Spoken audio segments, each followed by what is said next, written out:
예, 반갑습니다. 저는 그 AWS에서 클라우드 프론트라는 그 CDN 가속, 그다음에 디도스 방어 서비스를 하는 그 제품 담당을 맡고 있습니다. 양경윤이라고 합니다. 제가 짧게 한 30분 정도, 30분에서 40분 정도 간단하게 이제 그 제품이나 저희 이 서비스하고 그다음에 어떻게 활용하는지 이제 소개를 드리고요. 그리고 한 10분 정도는 실제 데모를 준비를 했습니다. 그래서 한번 직접 보실 수 있고요. 크게 세 가지 이제 설명드릴 건데, 일단은 이제 클라우드 프론트라는 제품이 좀 많이 낯설 수도 있을 것 같습니다. 아마 아마존 하면 EC2나 RDS, S3, 그러니까 컴퓨팅, 스토리지, 데이터베이스 이런 쪽 많이 이제 알고 계실 텐데요. 실제로 클라우드 프론트는 이제 제품 이름대로 클라우드의 어떤 프론트 엔드를 담당한다라고 해서 이제 클라우드 프론트고, 클라우드의 어떤 최앞단에서 그 컨텐츠 전송, 그 다음에 가속, 그 다음에 어떤 보안 방어막, 주로 이제 디도스라든가 웹 해킹 공격을 차단하는 그 웹 방화벽 역할이 같이 서비스로 들어가 있는 부분입니다. 그래서 오늘은 제가 이제 두 가지인데, 기본적으로 이제 컨텐츠 전송, 클라우드 프론트, AWS가 CDN 서비스 한다는 거를 모르시는 분들도 굉장히 많더라고요. 그래서 그 CDN 서비스 기반의 그 솔루션이 이제 클라우드 프론트에 대한 설명을 그 다이나믹 가속 중심으로 제가 설명을 드리고요. 그 다음에 이제 그 최근에 금융 쪽에 그 좀 이슈가 많이 됐었죠. 올해 초에 디도스 방어에 대한 부분도 간단하게 설명을 드리도록 하겠습니다.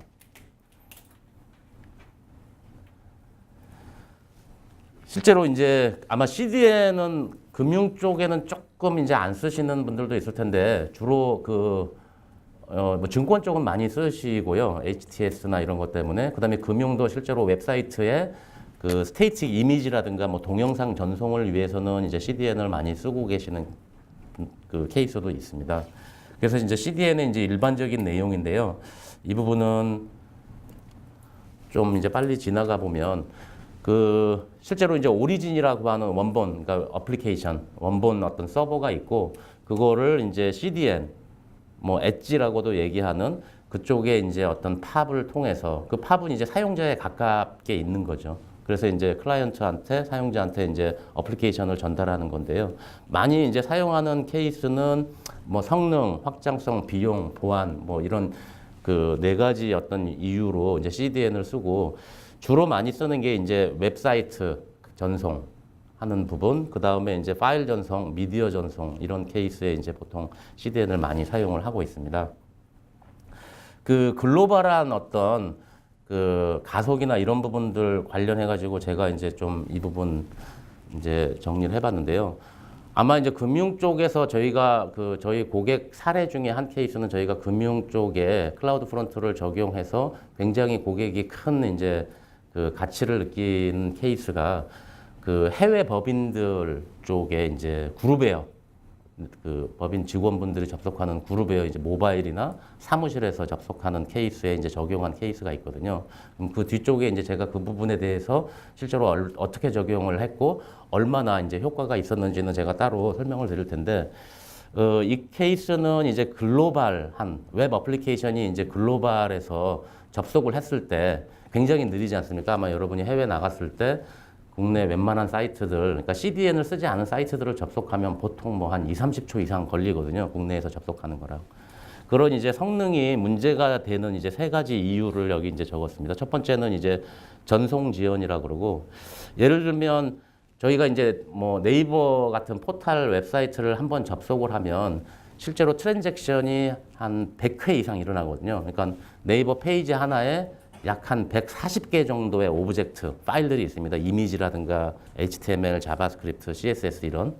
근데 이제 이런 140개들을 전송하는데 실제로 TCP를 뭐 2개나 3개 열어서 그 계속 리퀘스트, 리스판스 받는 트랜잭션이 한 100번 이상 발생하거든요. 그러면 여기 보시면 만약에 이제 런던의 사용자가 한국의 웹사이트를 접속한다. 그러면 라운드 트립 타임이 인터넷에서 보통 300ms 이상이거든요. 그럼 100번 트랜잭션이 있으면 300ms 곱하기 100을 하면 정확하게 30초가 나옵니다. 그러니까 네이버 사이트 딱 뜨는데 런던에서 접속을, 아이고, 네, 하게 되면 그냥 이론적으로 30초가 나오는 거예요. 망이 아주 인터넷이 클린한 경우에도. 왜냐하면 한국과 런던이라는 이 물리적인 거리, 전송 지연이 이제 300ms라는 게 있기 때문에.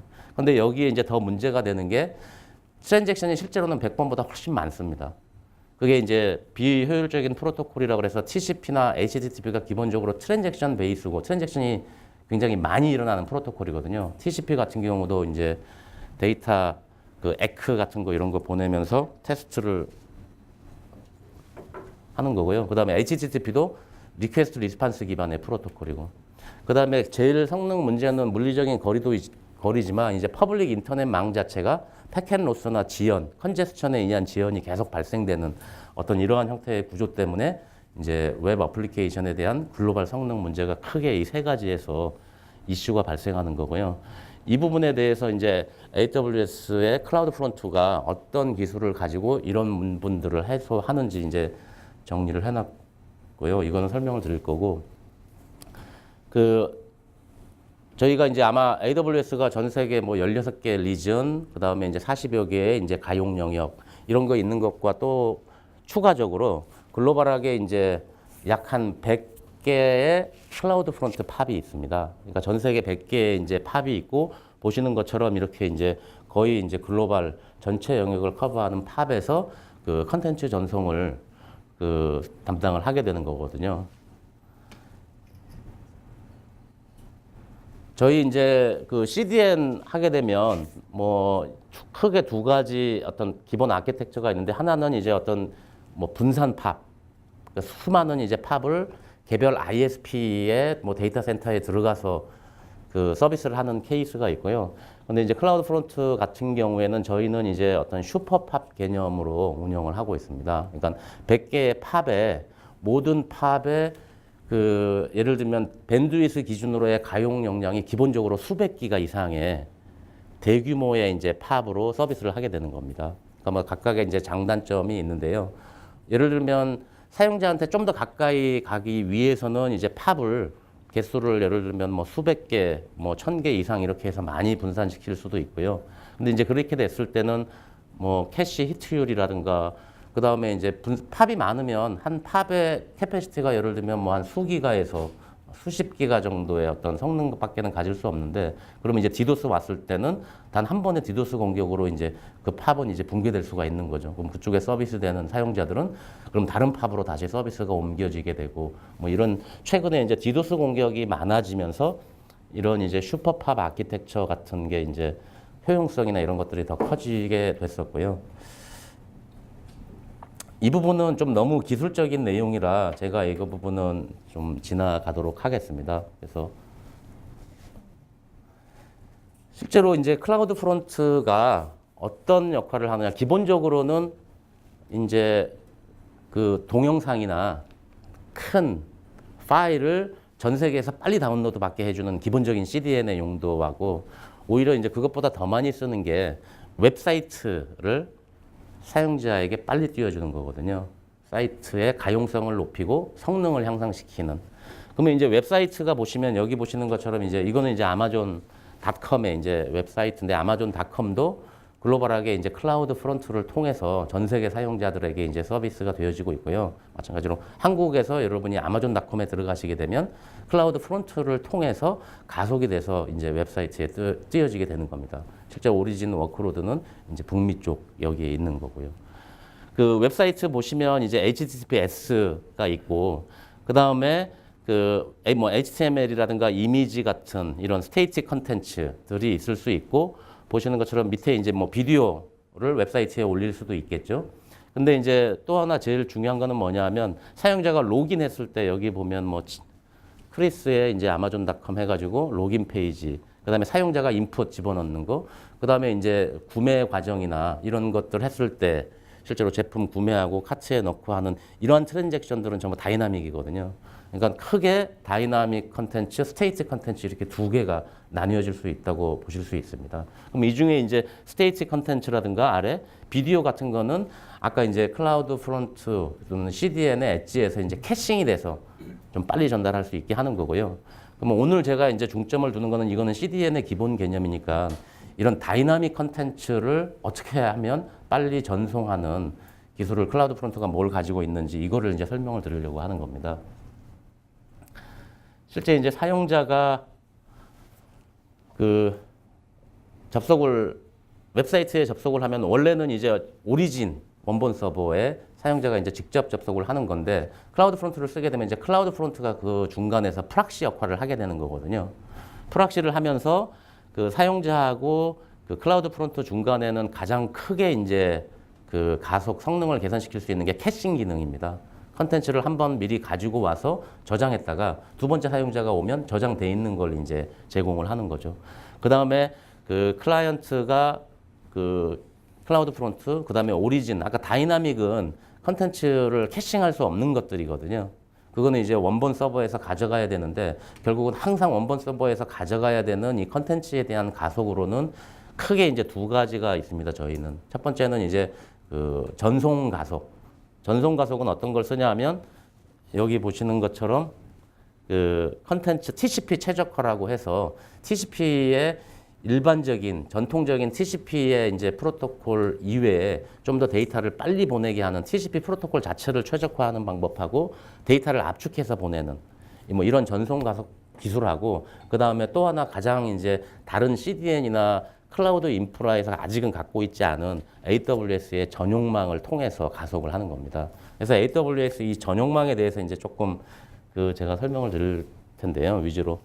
이게 보면 이제 제일 오른쪽에 사용자가 있고 그 다음에 이제 AWS 쉴드라고 하는 게 저희 클라우드 프론트의 앞에서 디도스를 방어하는 인프라입니다. 그래서 그 쉴드라는 거를 통해서 디도스 방어를 하고 그 다음에 이제 클라우드 프론트 여기 엣지 로케이션이라고 그래서 클라우드 프론트에서 그 컨텐츠를 캐싱이 되어 있는 건 여기서 이제 서비스가 되는 거고 캐싱이 안 되고 AWS의 이제 워크로드 S3나 EC2나 뭐 S3의 컨텐츠가 있으면 이 클라우드 프론트 팝에서 AWS 리즌까지는 여기 보시는 것처럼 AWS 백본이라고 하는 전용망을 통해서 데이터 전송을 하게 되는 거거든요. 이 전용망이 어떤 거냐 하면 이제 AWS가 실제로 해적 케이블조차도 보유하고 있습니다. 아시아나 북미 중에. 이게 이제 전용망이 이런 대규모 망으로 그 어떤 그 좀 체계를 갖추고 완벽하게 구축이 완료된 게 작년 상반기입니다. 그래서 이제 2016년도 여기 보시면 여기 이제 주황색으로 표시되어 있는 게 이제 2016년도 버전의 클라우드 프론트 팝입니다. 그 다음에 이제 하얀색으로 표시된 게 있죠. 이게 이제 AWS 리전입니다. 전 세계 16개 있는. 그러니까 AWS 리전 뿐만이 아니라 이 클라우드 프론트의 팝들이 전부 100기가 이더넷의 멀티플 링크로 전용망으로 연결이 되어 있습니다. 그러니까 AWS 자체의 이제 자가망이 되는 거죠. 그럼 이 그 인프라를 활용해서 그 컨텐츠 전송을 이제 가속을 하게 되는 건데요.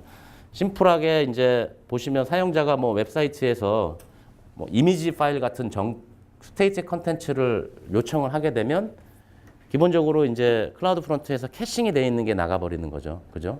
그래서 사용자에게 가까운 그 클라우드 프론트 팝에서 사용자한테 이제 컨텐츠를 계속 전송을 하는 거고요. 근데 실제로 이제 그 웹사이트라든가 아니면 뭐 그룹웨어 같은 이제 내부 어플리케이션들 이런 부분들은 실제로 이제 대부분이 다이나믹 컨텐츠가 훨씬 많은데 그 컨텐츠의 이제 가치를 보통 비교를 하면 뭐 이미지라든가 웹사이트의 뭐 자바스크립트라 이런 스테이티 컨텐츠보다 오리진 서버로 와야 된다는 거는 결국은 이제 와스나 DB에 이제 트랜잭션이 있어야 된다라는 거잖아요. 그쪽 컨텐츠가 보통 한 5배에서 10배 정도 더 가치가 있다고 얘기를 하거든요. 그래서 만약에 이제 예를 들면 업데이트 해가지고 URL에 이제 파라미터가 있어서 뒷단에 이제 와스 처리가 필요한 어떤 이런 다이나믹 컨텐츠를 요청을 한다 그러면 이거는 이제 캐싱을 할 수가 없거든요. 그럼 보시게 되면 AWS 리전 안에 EC2에 이제 웹 어플리케이션이 올라가 있다 그러면 이거를 이제 전용선을 통해서 서비스를 하게 되는 겁니다. 근데 만약에 이제 온프라미스에 있게 되면 이제 어떤 식으로 되냐 하면 이제 퍼블릭 인터넷을 타고 와야 되는 겁니다. 그러니까 이제 다이나믹 컨텐츠에 대한 서비스를 할 때 이제 AWS 리전에 오리진이 두고 클라우드 프론트를 서비스했을 때는 뭐 캐싱이라든가 이런 기본 CDN 기능 외에 AWS 백본이라는 인프라, 이제 다른 CDN이 갖고 있지 않은 이 부분들을 활용을 해서 굉장히 이제 많은 가속 효과가 날 수 있고요. 실제 이제 적용 사례를 하나를 보면 아마 이거는 이제 북미에서 슬랙이라고 하는 그 기업 내 어떤 메신저, 파일 전송 서비스 이런 데를 하는 데인데요. 여기가 이제 원래는 미국 동부에만 그 서버 AWS를 쓰고 있었고, 근데 그 클라우드 프론트를 쓰게 되는 거는 실제로는 클라우드 프론트를 디도스 방어용으로 클라우드 프론트를 넣습니다. 그래서 이 고객 같은 경우는 클라우드 프론트를 쓰게 되면 성능이 더 늦어질 걸로 예상을 했어요. 왜냐하면 홉이 하나 더 생긴 거니까. 옛날에는 이제 그 ELB로 사용자들을 직접 붙다가 디도스 방어를 위해서 클라우드 프론트를 사용을 해서 홉이 하나 더 거치니까 성능이 늦어지겠지 이렇게 판단을 했었는데 실제로 클라우드 프론트를 사용하니까 뭐 디도스 방어뿐만이 아니라 성능이 2배 이상 빨라져 버린 거예요. 그리고 이제 여기는 이제 메시징 서비스이기 때문에 거의 99%가 다이나믹 컨텐츠예요. 사용자가 메시지 보내고 사용자나 그룹 간에 서로 파일들을 전송하는 서비스이기 때문에 캐싱이 거의 되지 않는 콘텐츠들이고 이게 이제 2배 이상 빨라진 케이스고요. 이 부분은 이제 어떤 CDN 서비스에서도 제공할 수 없는 이제 성능 개선이라고 이제 실제로 어떤 그 슬랙에서 이제 외부에서 발표한 그 유튜브 동영상도 있는데 거기서도 이제 좀 굉장히 이제 높은 그 서비스 효과로 이제 발표한 케이스도 있고요. 그 실제로 이제 금융 쪽에, 그러니까 AWS 이제 클라우드 프론트에 AWS 백본에 이 밸류를 쓰기 위해서 워크로드로 오는 고객들도 있습니다. 최근에는. 이게 해외 웹사이트 전송이나 이런 거 우리 빨리 해야 되는데 기존의 CDN은 그냥 이미지만 캐싱했는데 다이나믹 이런 것들 이제 캐싱하기 위해서 그 쓰는 케이스가 있는데 금융이나 이런 쪽에 AWS 쪽에 컴플라이언스나 여러 이슈로 오지 못하는 케이스에 그러면 이제 온프라미스를 계속 일정 정도 써야 되거나 아니면 이제 예를 들면 우린 내년에 AWS 클라우드로 이제 이전 계획을 갖고 있는데 클라우드 프론트를 이용한 AWS 백본을 이용한 가속 기능을 쓰고 싶다라고 하면 어떤 형태로 이제 구성을 하느냐면 이렇게 이제 구성을 하는 케이스들이 최근에 국내에 한 3-4군데 정도 고객사들이 있습니다. 국내 데이터 센터에 온프라임에 있고 저희가 이제 클라우드 프론트가 그 뒤에 바라보는 오리진 서버가 AWS 리전 안에 있어야만이 AWS 백본을 아까 탔지 않습니까? 그러니까 AWS 리전 안에 그 ELB로 멀티플로 이제 EC2로 엔진X 같은 여기서 이제 프락시 구성을 해놓는 겁니다. 그래서 클라우드 프론트는 오리진을 AWS 리전을 바라보게 하는 거죠. 그렇게 되면 이제 AWS 백본을 타고 가속을 쓰게 되고 그다음에 이제 서울 리전에 그다음에 대부분 서울에 데이터 센터가 있으니까 이 사이에는 전혀 이제 딜레이나 이런 것들이 적고요. 일부 고객은 이 사이를 이제 그 다이렉트 커넥트로 뭐 보안이라든가 또는 이제 서울 내에서도 그 속도나 이런 것들을 좀 개런티하기 위해서 쓰시는 고객들도 있고요. 이렇게 이제 쓰는 케이스가 있고요. 실제로 이제 아까 제가 말씀드렸던 국내 이제 금융사의 그 그룹웨어 가속의 구성이 이렇게 되어 있습니다. 그래서 AWS로 이제 옮기는 플랜은 이제 내년 정도로 갖고 계시고요. 그런데 실제로 이제 계속 성능, 특히 유럽 사용자들의 이제 유럽 법인의 이제 성능 문제가 있어서 그 부분들을 때문에 이제 고심하시다가 이걸 이제 테스트해서 적용을 한 케이스고, 이거는 이제 아까 같이 이제 테스트 결과입니다. AWS 백본을 태웠을 때랑 클라우드 프론트를 통해서 AWS 백본을 태웠을 때랑 아니면 오리진에 직접 왔을 때랑, 이거는 뭐냐 하면 이제 캐싱 성능을 측정한 게 아니라 오리진 서버에서 무조건 1메가짜리 파일을 하나를 가져가는 거예요. 그런데 퍼블릭 인터넷으로만 그냥 가져가면 보시는 것처럼 프랑크푸르트에서는 7초에서 30초 정도 걸립니다. 그러니까 인터넷이라는 게 원래 그렇듯이 이제 성능에 대한 변동폭이 굉장히 크거든요. 중간에 이제 파일 전송에 실패하는 케이스도 생길 수 있고요. 그런데 클라우드 프론트를 딱 태워서 그 파일을 가져가니까 2초 만에 이걸 가져가게 되는 겁니다. 특히 이제 유럽 같은 경우는 성능 개선 효과가 훨씬 더 큰데요. 왜 그러냐면 퍼블릭 인터넷 같은 경우는 이제 유럽 사용자가 한국에 오거나 아니면 한국 사용자가 유럽의 외부를 가게 되면 미국의 서부 거쳐서 동부 거쳐서 대서양 건너갑니다. 그러니까 지구 이제 3분의 2바퀴 돌아가는 거죠. 근데 이제 아까 AWS 클라우드 프론트를 타게 되면 어떻게 하냐면 싱가포르를 거쳐가지고 인도 거쳐가지고 유럽으로 곧바로 넘어가게 됩니다. 그러니까 아까 전송 거리가 반으로 줄어들고 더군다나 이게 전용선을 통해서 가게 되는 거죠. 그러니까 이게 성능에 대한 수치나 이런 게 굉장히 안정적으로 다이나믹 컨텐츠가 나올 수가 있게 되는 거죠. 이게 이제 실제 그 적용한 사례거든요. 그 혹시 오늘 이제 저희가 오셨으면은 이제 잠깐 말씀을 해달라고 부탁을 드릴까 했었는데 오늘 못 오셨더라고요. 그 그룹웨어입니다. 그러니까 뭐 메일이라든가 그 다음에 이제 뭐 결제 이런 그 서비스 중인데요. 이제 서버는 한국에 있습니다. 한국 데이터 센터 IDC 자체 IDC에 있고 구성은 이제 아까 같이 그 엔진엑스 프락시를 써서 클라우드 프론트에 AWS 백본을 쓸 수 있는 구성을 했고 그 테스트는 실제 사용자가 테스트를 했습니다. 유럽 현지 법인의 직원이 직접 테스트를 했고 영국의 아일랜드에 이제 법인이 있는 회사입니다. 거기서 LTE, 와이파이 두 가지 해가지고 굉장히 많은 그 어플리케이션의 여러 가지 것들을 테스트를 했는데 보시는 것처럼 뭐 결제 앱, 뭐 메일 앱 이렇게 이제 보시면 15초 걸리던 게 이제 8초, 7초 걸리던 게 2초, 거의 이제 시간이 절반에서 3분의 1로 줄어들게 되는 거죠. 실제로 이 고객 같은 경우는 유럽 법인이나 해외 법인, 특히 이제 미국의 동부 쪽에 그 법인의 사용자들이 이제 그룹웨어 성능 저하로 그 IT 부서에 굉장히 많이 이제 그 좀 호소를 했었거든요. 그래가지고 한 1년 넘게 굉장히 많은 작업을 해서 어플리케이션의 몸집을 굉장히 줄여놓은 상태였습니다.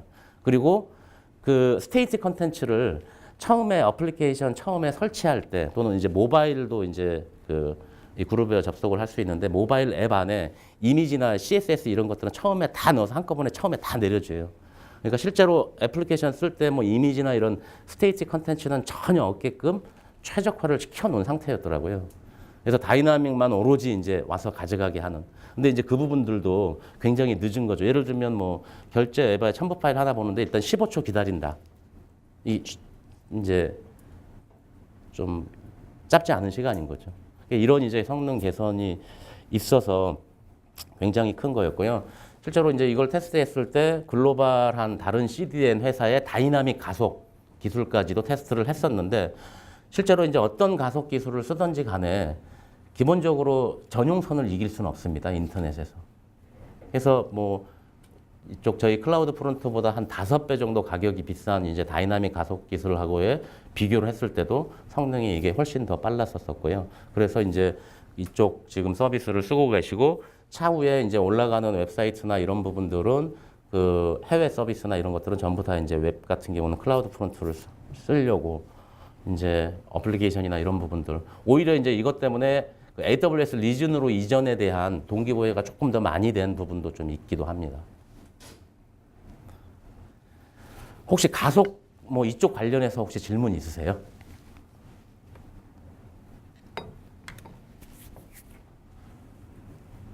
그 다음에 이제 디도스 쪽인데 보안 쪽은 보안 부서가 주로 담당하시죠? 아마 좀 크게 관련이 없으실 수도 있을 것 같습니다. 이게 올해 상반기에 좀 이슈가 많이 됐었죠. 금융권에 이제 협박해서 돈 내놔라 아니면 사이트 마비시키겠다. 뭐 이렇게 이제 공격 많이 했었고, 지금 한동안은 지금 조금 이제 잠잠한 케이스인데요. 최근에 이제 있었던 게 빗썸이라고 그 사이트 다운돼가지고 좀 뉴스에도 많이 이슈가 됐었잖아요. 실제 거기가 사용자가 많이 몰린 이유도 있고, 그 다음에 뒤에 이제 언론에 오픈은 안 돼 있지만 디도스 공격도 같이 들어왔었습니다. 그래가지고 좀 다시 한번 이슈가 되고요. 하여튼간 그 디도스 공격하고 그 랜섬웨어라는 거, 사용자의 데이터를 암호화시키는 이 두 가지가 그 이쪽 인터넷의 이제 어둠의 세력들, 해커들한테는 가장 이제 돈벌이로서 굉장히 좋은 수단입니다. 뭐 랜섬웨어로 기본적으로 어떤 해커 그룹이 뭐 수천억 이상의 이제 매출을 올리거나 이런 것들은 이제 언론에서도 났었는데, 디도스 같은 경우도 이게 점점 이제 많아질 수 있는 게 디도스 공격 서비스도 생겼고요. 일주일 동안 어느 사이트 다운로드 시켜주는데 50만 원. 이런 서비스 자체가 있거든요. 그래서 아마 이런 것들이 계속 많이 늘어나고, 그 다음에 이제 이런 부분들에 대해서 디도스 그 대응이나 이런 부분들도 예전에는 데이터 센터 안에 디도스 그 장비, 혹은 이제 호스팅 받는 이제 통신사 쪽에 어떤 도움 요청을 해서 그때그때 조금 응대를 했는데 그 부분에 이제 한계가 있다라는 걸 또 많이 이제 인지를 해서 어떤 디도스 서비스, 전문 서비스 받는 것들을 검토를 많이 하시기도 하고 금융 쪽에 이제 올해 한 여름이나 상반기 쪽에 꽤 이 검토도 이제 했다라고 저도 이제 알고 있습니다. 뭐 디도스 공격의 타입인데요. 뭐 여러 가지 뭐 데이터들이 있는데 크게 이제 두 가지로 보시면 될 것 같습니다. 하나는 뭐 물량 공격, 그러니까 대규모의 트래픽을 쏟아부어 가지고 그 서비스 자체가 안 되게 하는 것들하고 그다음에 이제 어플리케이션 레벨의 공격이거든요. 특정 웹페이지나 아니면은 그 로그인 어떤 페이지 쪽으로 계속 리퀘스트를 사용자들이 뭐 한 1000대, 10,000대의 이제 그 봇, 그러니까 악성 코드에 감염된 PC들이 계속 접속하게 해서 그러니까 이게 정상 사용자인지 아닌지 구분하기 힘들죠. 근데 여기 보시는 것처럼 보통 한 95%에서 99%까지는 대규모 물량 공격입니다. 뭐 신 어택이든지 UDP 공격이나 뭐 리플렉션 공격 같은 대규모의 어떤 트래픽을 그쪽 사이트에 유발시켜서 서비스를 이제 정상 사용자들이 접속하지 못하게 하는 이런 이제 서비스인데요. 잠깐 이제 대응 방안만 해보시면 크게 두 가지로 대응을 하고 계십니다. 하나는 서비스 앞단에 디도스 방어 장비를 갖다 놓는 겁니다. 뭐 여러 가지 디도스 공격을 막는 1G짜리 또는 뭐 10G짜리 이런 성능의 이제 디도스 장비를 갖다 놓고 거기서 이제 차단을 하게끔 하는. 근데 이제 장비로 했을 때 이제 문제가 뭐냐면 요즘에 디도스가 이제 100G 이상의 공격도 막 들어오고 있거든요. 악성 코드나 이런 데 감염이 많이 된 PC들을 활용해서 대규모로 이제 트래픽을 쏘아서 그렇게 되면은 뭐냐 하면 그 IDC의 대역폭 자체를 채워버리는 겁니다. 그러면 이제 어쨌든 간에 뭔가를 막더라도 대역폭이 차버리니까 일단 서비스 자체가 안 돼버리는 이런 문제가 발생을 하고요. 그 다음에 이제 그래서 이제 그 고려하시는 서비스들이 아마 뭐 사이버 대피소 또는 스크러빙 센터라고 해서 금융 쪽도 금융보안원에서 이 서비스를 일부 하고 계시죠. 그 디도스 대피소. 근데 이런 서비스를 이제 쓰고 계시기도 하는데 또 여기에서 이제 문제는 뭐냐면 트래픽을 디도스를 탐지를 하면 어차피 그 데이터 센터에서 처리하지 못할 트래픽이 올 수 있으니까 트래픽을 우회시키고 있습니다. 그럼 트래픽이 우회가 돼서 거기서 이제 디도스가 걸러지고 이제 오기도 하고 이제 이런 케이스들이고 클라우드 프론트가 이제 저희가 디도스 해서 이런 기본적으로 CDN이니까 이제 어떤 서비스 형태거든요. 근데 기존의 서비스랑 틀린 거는 뭐냐면 아까 제가 얘기했듯이 저희가 이제 슈퍼팝 아키텍처라고 그랬잖아요. 기본적으로 모든 팝이 이제 수백 G 이상의 인프라를 갖고 있어서 저희가 이거를 인라인에서 차단을 하고 있습니다. 그러니까 트래픽을 디도스가 들어오면 이걸 돌릴 필요가 없어요. 실제로 한국의 인프라 밴드위스 자체도 약 저희가 1.5테라bps를 갖고 있습니다. 클라우드 프론트가. 그리고 실제로 가용량이나 이런 것들이 거의 한 1테라bps 가까이 되고요. 뭐 한 200G, 300G 공격이 들어온다? 그냥 이제 그 앞단에서 이제 막을 수가 있는 거죠. 그럼 이제 어떻게 막느냐 하면 저희가 이제 오리진, 뭐 AWS의 이제 리진이 될 수도 있고 그 다음에 이제 자체 데이터 센터가 될 수도 있겠죠. 앞단에서 클라우드 프론트에 전 세계 이제 아까 100개 이제 팝에서 저희 클라우드 프론트에 서버가 있고 이 앞단에 이제 AWS에서 자체 개발한 블랙와치라는 시스템이 대당 약 한 300G 정도의 디도스 처리 방어 성능을 갖고 있는데 이 시스템이 인라인으로 구축이 돼 있어서 서비스를 막는 겁니다. 그래서 기본적으로 이제 그 클라우드 프론트라는 뭐 CDN 또는 가속을 위해서 서비스를 하게 되면 쉴드 스탠다드는 무상으로 제공을 합니다.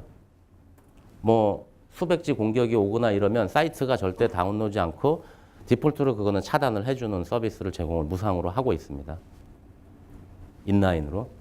근데 그 만약에 이제 L7 레벨, 어플리케이션 레벨의 디도스 공격이 들어온다.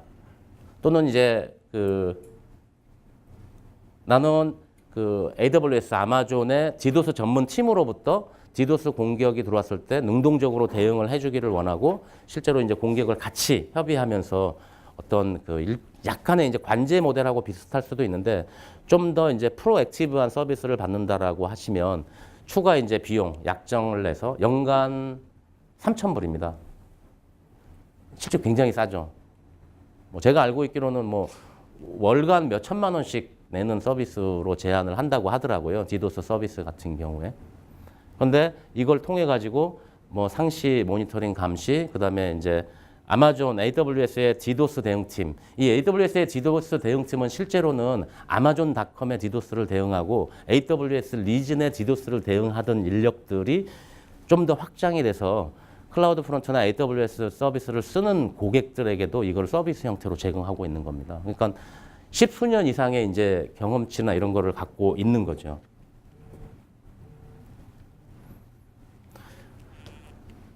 혹시 디도스 관련해서 질문 있으세요?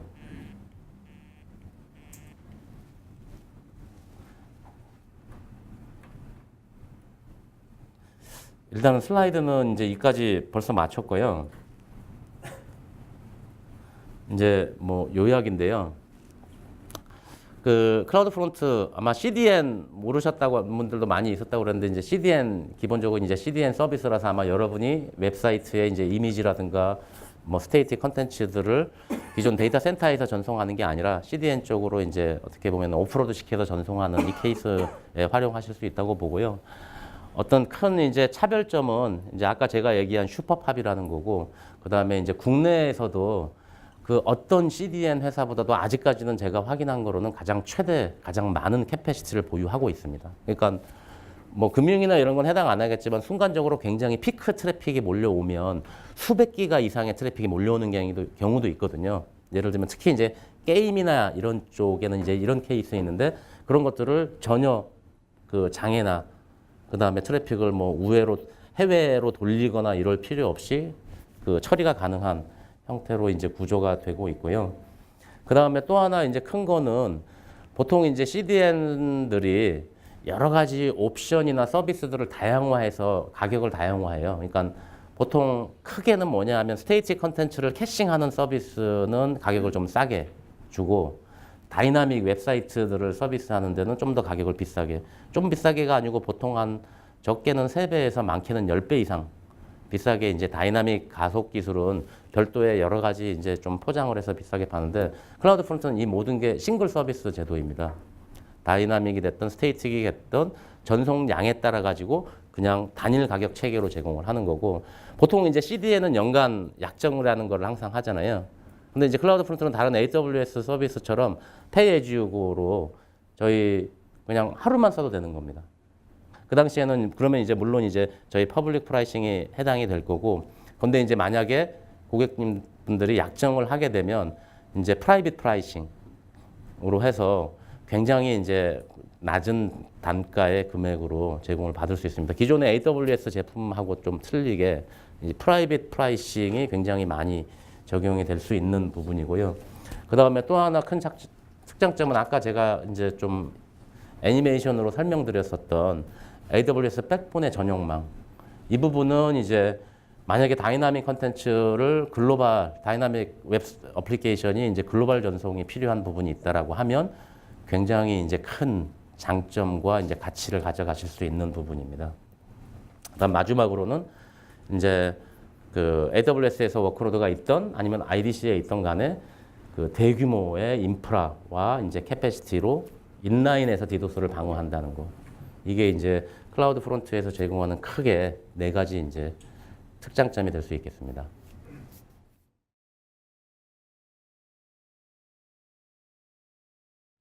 설명해 주신 내용 중에서 실제 저희가 그 가속 테스트를 실제로 수행한 거를 잠깐 이제 온라인 데모를 보여드리는 건 아니고요.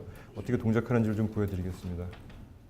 방금 전에 그 아마존의 양혜선님께서 설명해 주신 내용이 조금 정정할 게 하나가 있는데 그 아까 그 쉴드 어드밴스드 서버는 그 지금 그 DRT 팀이라고 디도스 전문 대응팀이 방어를 같이 이제 해주는 서비스고요. 유료 서비스입니다. 그거는 1년 약정 월 3,000불 요금입니다. 연 3,000불이 아니고 월 3,000불이니까 혹시 좀 해주시고요. 예. 지금 그 데모 시나리오입니다. 지금 그 전에 잠깐 말씀드리면 제가 지금 주되게 보여드릴 거는 사실은 그 다이나믹 가속에 대한 내용을 보여드릴 건데 디도스 방어에 대한 거는 저희가 사실 보여드릴 수가 없는 상황입니다. 그게 지금 아마존 내 정책 때문에 그 테스트를 아마존에 대해서 직접 하는 것도 되지는 않고요. 여러 가지 또 실제로 그 조금 그 사항 자체가 테스트라는 순간에 또 저희가 블락킹 될 수도 있기 때문에 그거는 쉽지는 않은 상태라서 그 디도스 데모를 보여드릴 수는 없을 것 같고요. 디도스를 방어하기 위해서는 여러 가지 컴포넌트를 같이 쓰시는 게 좋습니다. 쉴드가 기본적으로 막아주는 게 있는데 디도스 유형이 레이어 3, 4부터 시작해서 쭉 올라가는데 처음에 일어나는 유형이 아마 이제 공격할 대상을 찾기 위한 그 DNS 플러드부터 시작이 되거든요. DNS 서버부터 멈추게 하는 것부터 시작이 됩니다. 그렇기 때문에 그 지금 언급을 안 하셨지만 이제 그 엣지 서비스 중에 라우트 53이라고 하는 그 DNS 서비스가 있습니다. 그 굉장히 탄탄한 서비스고 가용성 SLA 100%를 보장하는 서비스입니다.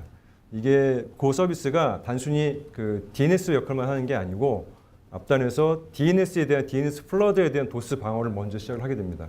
그걸 맡게 되고 그리고 이후에 뒷단에 그 라우트 53은 아마존에 있는 서비스에 대한 DNS를 하는 게 아니고 온프라미스에 있는 장비에 대한 그 헬스 체크까지 같이 일어나서 그 동적 DNS까지 같이 수행을 하실 수가 있으세요. 그래서 실제로 금융 고객 중에는 저 라우트 53을 사용을 해서 데이터 센터 이중화용으로 사용하시는 고객분도 계십니다. 데이터 센터는 온프라미스에 센터 A, 센터 B 두시고 라우트 53으로 그 기본적인 도스 공격 방어하시면서 여기서는 이제 그 DNS 디도스 방어를 하시고 그리고 센터 A가 장애가 나거나 센터 A의 특정 서비스가 장애가 났을 때 센터 B로 그 트래픽 라우팅 시킬 수 있는 기능이 그 라우트 53을 통해서 수행이 가능하십니다.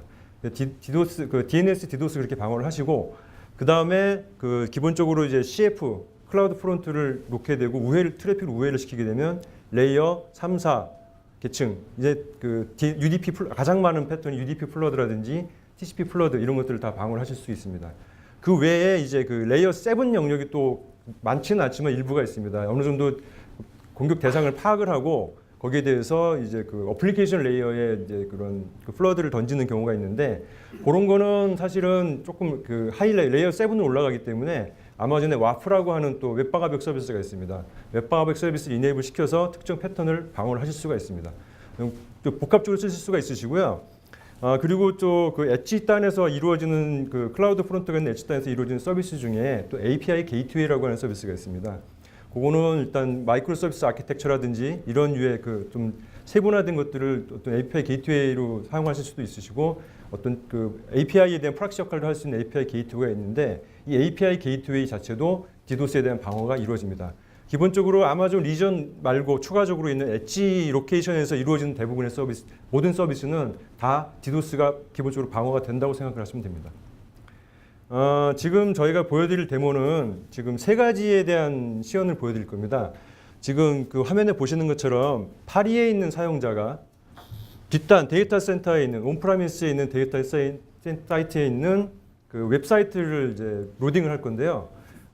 사이트는 저희가 이제 그 데모를 위해서 그 부트스트랩 이미지 가장 큰 거를 좀 찾아봐가지고 그 메인 화면이 한 2.5메가 정도 되는 사이트를 저희가 올려놨습니다. 그래서 세 가지로 접속을 하게 됩니다. 혹시 아실지 모르겠지만 그 파리에는 아마존 리전이 없습니다. 지금 그래서 거기서는 가까이 있는 엣지 로케이션을 사용하게 될 거고요. 지금 그 두 가지 유형입니다. 첫 번째 아마존 클라우드 프론트를 사용할 때 캐시를 이네이블 시키는 경우와 캐시를 사용하지 않는 경우를 보여드리겠습니다. 물론 저거를 같이 쓰실 수도 있으세요. 특정 컨텐츠는 캐시를 하고 동적 컨텐츠는 캐싱 안 한다로 세팅을 하실 수도 있으시고 믹스해서 쓰실 수도 있는데 저희가 실제 다이나믹 컨텐츠에 대한 성능이 어떻게 일어나는지 보여드리기 위해서 캐시를 아예 끄고 바로 CF에서 백본만 태워서 접속을 하는 경우를 보여드릴 거고 또 하나는 캐시가 된 상태에서는 얼마나 더 빨라질지를 보시는 걸 보여드릴 겁니다. 또 하나 밑에 있는 거는 아마존 리소스를 쓰지 않고요. 그 데이터 센터에 있는 웹서버에 직접 붙는 경우입니다. 밑에 보시는 그림이 실제 트레이스 라우트를 건 겁니다. 지금 방향이 좀 바뀌긴 했지만 한국에서 파리까지 넘어가는데 자세히 안 보이시겠지만 28홉을 지나갑니다. 지금 미국 아까 말씀하셨는데 미국 갔다가 미국에서도 한번 왔다 갔다 해요. 동부 갔다 서부 갔다 다시 동부 갔다. 그리고 대서양 넘어가는 이런 트래픽입니다. 그래서 지금 홉수를 제가 체크해 보니까 28홉이 넘어가더라고요. 이렇게 테스트한 걸 잠깐 보여드리겠습니다. 이를 위해서 지금 클라우드 프론트의 설정 부분을 제가 잠깐 설명을 드리겠습니다. 지금 이 설정 부분은 디폴트로 쓰시게 되면 이제 클라우드 프론트가 캐싱을 하게 되는데요. 캐싱이 아니고 특정 영역을 선택을 하시든지 아니면 우린 전체 다 그냥 빠르게 넘기겠다 할 때에 설정하는 부분입니다. 첫 번째는 뭐 캐싱이 아니기 때문에 모든 그 HTTP 포스트 전체 다 쓰는 거를 이네이블 시키게 됩니다. 그리고 컨텐츠를 캐싱하지 않는 설정을 추가적으로 하게 됩니다. 그러면 다 넘기게 되고요. 요거는 말씀드린 것처럼 특정 URL의 특정 패턴 가지고 조절하실 수가 있으세요.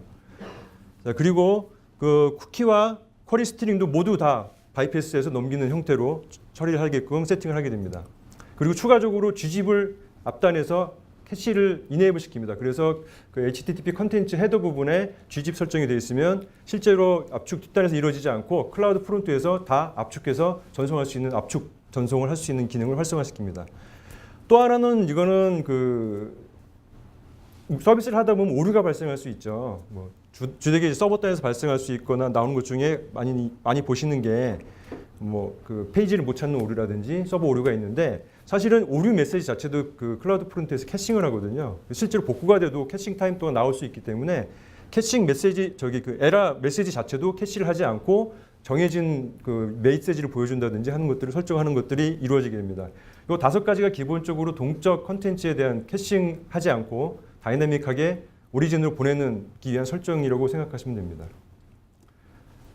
추가적인 사항을 또 말씀드리겠습니다. 지금 이게 보안하고도 관련이 있을 수 있는데요. 가장 많이 듣는 질문 중에 하나가 중국에서 오는 트래픽 다 막아줘. 이런 것도 있을 수 있으시죠. 지금 그 클라우드 프론트에서는 아주 간단하게 복잡하게 뭐 중국 IP 다 대역 모일 수 있는 게 아니고요.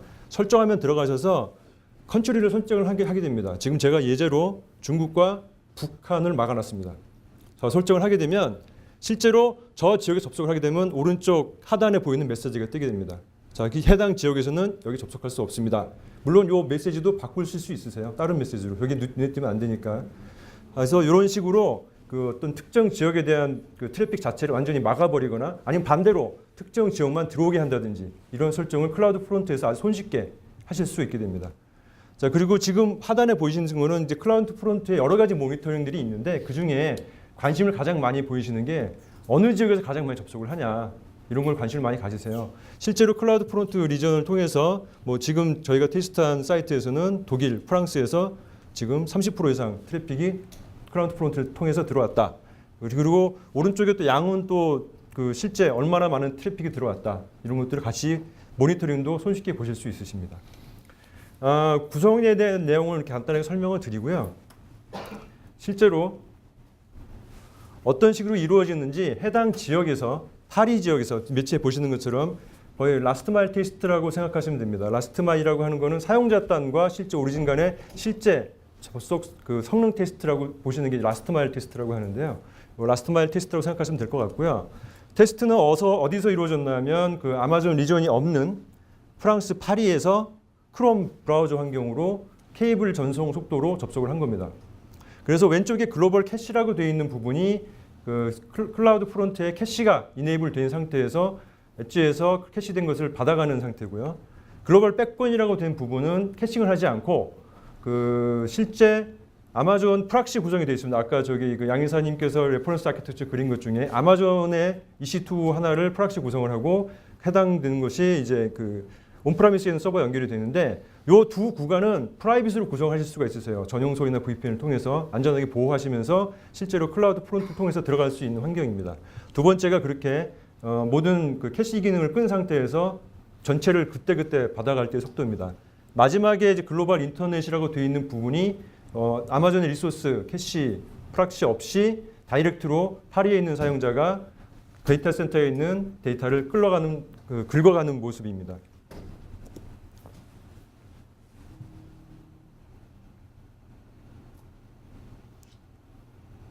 네, 지금 저건 한 번 테스트 실제로 수행을 저희가 몇 번을 수행을 했었고요. 거의 유사한 데이터가 나옵니다. 물론 그쪽이 이제 워크로드가 많이 걸리는 타이밍 시간대가 있을 수 있어요. 그쪽의 워킹 아워랑 우리 워킹 아워가 다르기 때문에 거기에 따라 차이가 나는 경우가 있긴 하지만 심할 때는 아까 예제에서 보신 것처럼 그 파리에서 받아갈 때 뭐 한 15초, 20초까지도 시간이 걸리기도 하고 굉장히 많이 튑니다. 중요한 거는 서비스가 꾸준하게 나가야 되는데 그 튄다는 게 좀 문제고요.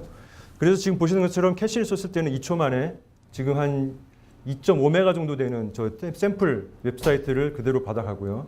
그 다음에 백본을 태웠을 때는 다시 오리진까지 가는 속도. 그러니까 사실은 한국에서 그 EC2 프락시에서 데이터 센터 간에 지금 퍼블릭 인터넷망이에요. 사실은 국내에서 인터넷 쓰는 망인데 거기 땡겨가는 속도가 조금 있고요. 저 구간의 속도는 더 줄일 수 있습니다. 아까 말씀드리신 그 데이터 센터와 아마존 간을 이제 전용선으로 연결을 시켜버리는 서비스가 있는데 그렇게 연결을 시켜버리게 되면 훨씬 더 빠르게 저 서비스가 이루어질 수 있습니다. 그래서 굉장히 빠르게 그 4.2초 만에 땡겨가고 일단 그 퍼블릭 클라우드를 아니 저기 퍼블릭 인터넷을 그냥 통할 때는 지금 6.3초가 걸리고 심할 때는 한 15초 정도 타이밍이 걸리는 현상을 보실 수 있습니다. 요거는 지금 저희가 조금 그 열악할 수 있다고 생각하는 부분을 골라봤고요. 그 외에 저기 아까 그 데모에서 보신 뭐 그 뭄바이라든지 기타 뭐 프랑크푸르트는 그 리전이 있는 구간이고 기타 미국이나 다 테스트를 해봤을 때도 거의 유사한 성능을 보이고 있습니다. 네, 지금 준비한 내용은 여기까지고요. 혹시 그 가속 성능이나 그 뭐 클라우드 프론트에 관해서 궁금한 지금 혹시 질문 하실 분 있으신가요? 추가적으로 궁금한 거 있으시면 뭐 설문 같은 거 있을 텐데 작성해 주셔도 되고요. 아니면 저희나 아마존 영업대표분 찾아서 연락을 주시면 보다 상세하게 설명을 드리고 필요한 기능에 대해서는 한번 POC를 해볼 수 있는 시간도 드릴 테니까 많이 활용해 주시기 바라겠습니다.